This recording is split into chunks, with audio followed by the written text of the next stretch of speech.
எல்லாமே ஆச்சரியமாக பார்க்குறாங்க. கல்யாணம் முடிஞ்சிட்டு அஜர்த்த மைக்கை வச்சு பேசிகிட்டு இருக்கிறாரு அப்படின்னு சொல்லி வீட்டுக்காரங்க தான் பேச சொன்னாங்க. அல்லாஹ்வுடைய மாபெரும் கிருபையினால் நிக்காஹுடைய மஜ்லிஸ் நல்ல முறையில் சிறப்பாக நடைபெற்றது. மணமக்கள் மணமகள் இருவரின் சார்பாகவும் வந்திருக்கக்கூடிய மணமக்களை வாழ்ந்த வந்திருக்கக்கூடியவர்களுக்காக வேண்டி உணவு ஏற்பாடு செய்யப்பட்டுள்ளது.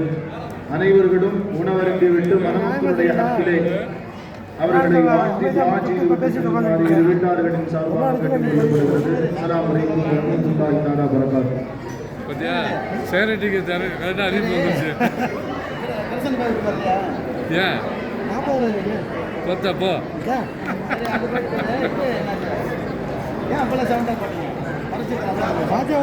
எல்லாரும் காது அடைச்சு போச்சு.